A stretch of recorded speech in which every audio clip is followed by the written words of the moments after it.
You're watching TAG TV.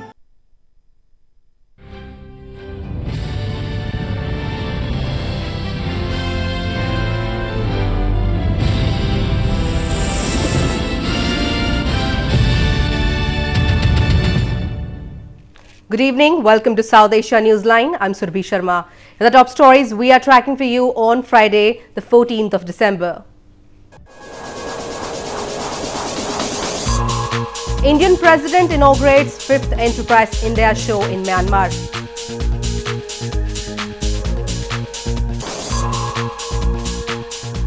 Sri Lanka's top court rules President's Parliament dissolution illegal.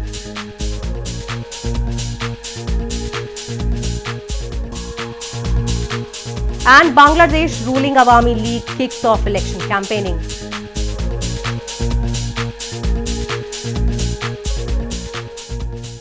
And now for all the details.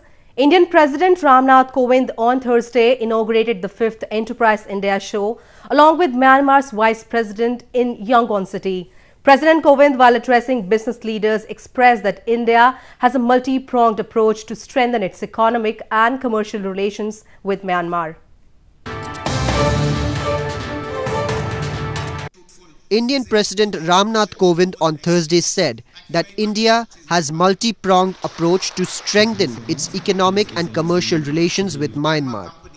He made the remarks while inaugurating the 5th Enterprise India show along with Myanmar's Vice President U Myint Sui in Yangon City. The event saw participation of leading Myanmar businesses and over 50 Indian companies from globally reputed majors to small medium-sized enterprises engaged in cutting-edge manufacturing. We have a multi-pronged approach to strengthen our economic and commercial relations with Myanmar. Through our infrastructure projects, we are enhancing connectivity between our countries. And through understandings and agreements, we are facilitating land border crossing for enhancing trade and tourism. During his 4-day official visit, President Kovind met Myanmar's top political leadership to pursue India's high-level bilateral engagements under its Act East and Neighbourhood First policies. In news from Pakistan, Pakistan's army has expressed hope for the success of the US efforts for Afghanistan reconciliation process, saying it will deal with terrorism through a regional approach. This comes after US President Donald Trump last week wrote a letter to Prime Minister Imran Khan seeking the nation's support for Afghan peace. Pakistani army on Thursday expressed hope for success for the US efforts for Afghan reconciliation process and called on Washington for dealing with terrorism through a regional approach. The remarks were made by the army's top officials during a monthly meeting focusing on regional security situation. Pakistan's commitment renewal to facilitate the reconciliation process comes after US President Donald Trump last week wrote a letter to Prime Minister Imran Khan seeking his government support for Afghan peace.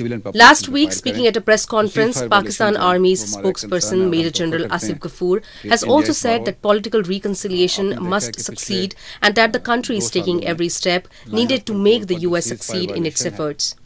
Washington has long been pushing Islamabad to lean on Taliban leaders, who it says are based in Pakistan, to bring them to the negotiating table. It often accuses the South Asian nation of covertly sheltering Taliban leaders, an accusation Islamabad vehemently denies.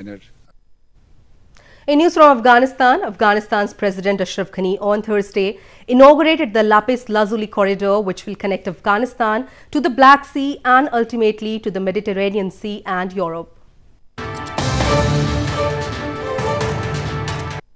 Afghan President Ashraf Ghani at the ceremony in Herat province on Thursday inaugurated the Lapis Lazuli corridor, where he said the route enables Afghanistan to send its products to Europe and other parts of the world. Ghani said Afghanistan is in favor of connectivity policy and that the inauguration of the corridor is a milestone in this regard. The Lapis Lazuli route agreement was signed in October 2017 between Afghanistan, Turkey, Turkmenistan, Azerbaijan and Georgia. The route begins in Afghanistan's northern Aghina port in Faryab province and Torghandi in western Herat province. The corridor through Turkmenistan, Azerbaijan, Georgia also connects Afghanistan to the Black Sea and ultimately through Turkey to the Mediterranean Sea and Europe. In news from Sri Lanka, Sri Lanka's Supreme Court on Thursday ruled that President Maithripala Srisena's decision to dissolve parliament ahead of its term was unconstitutional. The ruling came as a setback for the embattled leader in his dispute with ousted Prime Minister Ranil Wickremesinghe. Sri Lankan President Maithripala Srisena's decision to dissolve parliament ahead of its term was unconstitutional, the Supreme Court ruled on Thursday, a setback for the embattled leader in his dispute with ousted Prime Minister Ranil Wickremesinghe. Security was tight around the Supreme Court building in Colombo on Thursday as people gathered to celebrate the decision. The court said Srisena could not dissolve parliament before it had completed most of its 5-year term. The ruling raises the possibility of Wickremesinghe being reinstated as Prime Minister since his coalition enjoys a majority in the parliament. As a country, we all have to be joyful and we have to celebrate the fact that we have an authentic, independent judiciary that has acted as a check on the power of the executive. Today, the Supreme Court judgment amply exemplifies through their unanimous decision that the Constitution was violated. President Srisena had dissolved parliament last month and called a general election for January 5th, days after sacking Prime Minister Ranil Wickremesinghe and naming opposition leader Mahinda Rajapaksa to the post. On Wednesday, Wickremesinghe received 117 votes in favour in the 225-member legislative body.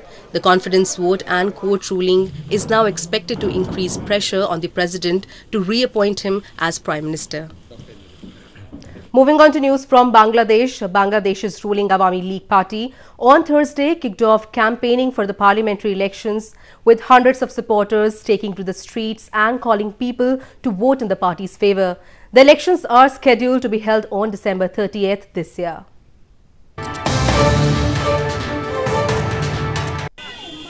Bangladesh's ruling Awami League Party on Thursday kicked off campaigning for the parliamentary elections due this month, with hundreds of supporters taking to the streets and calling for the people to vote in favour of their party. The campaign trucks were also seen plying on the streets with supporters shouting slogans. Bangladesh is headed to the polls on December 30th in a showdown between the Awami League and multi-party opposition alliance Jatiya Oika Front, which includes the main opposition, Bangladesh Nationalist Party or BNP. Leading people of different sectors of the society have joined in the campaign of Bangladesh Awami League. So today we are going to start our campaign from Shahid Minar, and we shall start this campaign from Dhaka city. And they will go to different places of Dhaka city for the campaign in favor of our symbol, election symbol board. The Awami League's president and incumbent Prime Minister of Bangladesh, Sheikh Hasina, is seeking a third straight term in power. But critics say the election will be a litmus test for the strength of democracy in Bangladesh. The last election in 2014 was boycotted by the main opposition party, BNP, and shunned by international observers, with more than half of the seats uncontested. In a simple yet unique wedding, around 90 underprivileged couples tied the nuptial knot during a mass marriage ceremony in India's northern Ayodhya city. The gesture by the organizers is aimed at reducing financial burden on the families of the bride.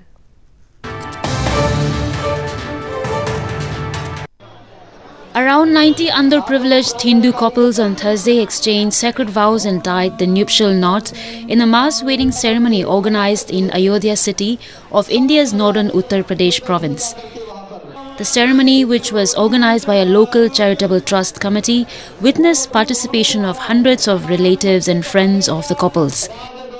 The trust also provided jewelry worth over $1,000 and basic essentials like utensils and furniture as gifts to the newlyweds. तो करीब 90 गरीब कन्याओं का सामूहिक विवाह हम करवा रहे हैं। किन-किन जाति समुदाय के लोग हैं? कोई जातिवादी नहीं है यहाँ पे, वो चाहे निम्न जाति के हों, चाहे ऊंचे जाति के हों।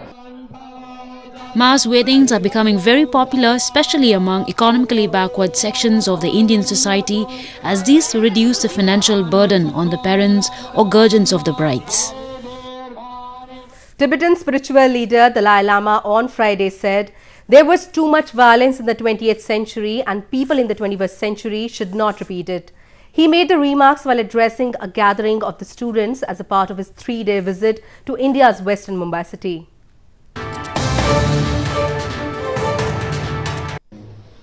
Exiled Tibetan spiritual leader Dalai Lama on Friday said there was too much violence in the 20th century and that 21st century should not repeat it.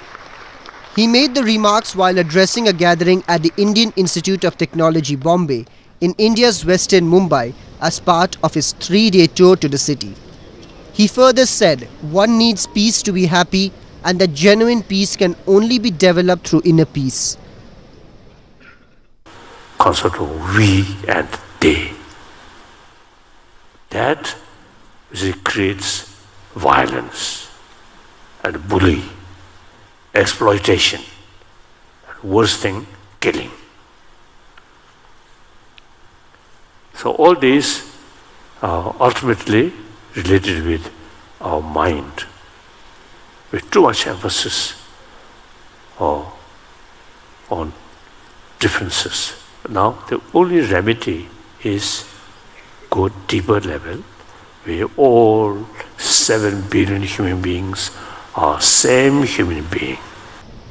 Dalai Lama has been living in exile in India since fleeing his predominantly Buddhist homeland in 1959 after a failed uprising against Chinese rule. He has set up his seat of power in India's northern Dharamshala town, which is regarded as the hub of Tibetan culture. A unique Barak River Festival was recently organized in India's northeastern Manipur province to celebrate life and beauty of the region, besides giving a message for preserving its flora and fauna. Various tribal cultural performances and local cuisines were the main attraction of the festival this year.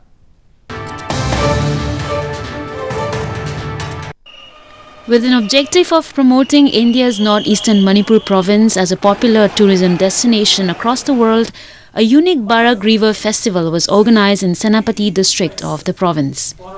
The festival, themed on sustaining peace and harmony, was held to send out a clarion call to people to come together for building a common bright future based on everlasting peace and harmony. The cultural performances by tribes of the region and their local cuisines were the main attractions of the festival. Besides this, traditional huts of tribal communities including Mau, Maram, Pumai, Thangal and Zeliangrong were also constructed at the festival venue. Regarding about this, we have got a traditional maroon where we settle, where we gather in the evening. Elders, they have their own tradition of eating or drinking wine. Today also will be the same thing. Wine will be served here, all this maroon. The idea of Barak Festival was conceived a few years back by the Naga People's Organization for the collective tribes of Tahamzan or Senapati district and was first celebrated in 2015. Since then, it has been celebrated annually to give a message of preserving flora and fauna as well as maintaining the ecological balance of Manipur. Well, that's the way it was in South Asia this evening. Before we conclude the top stories once again. Indian President inaugurates 5th Enterprise India show in Myanmar.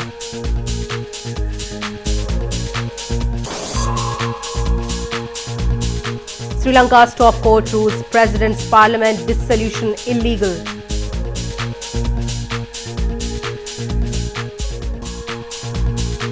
And Bangladesh's ruling Awami League kicks off election campaigning.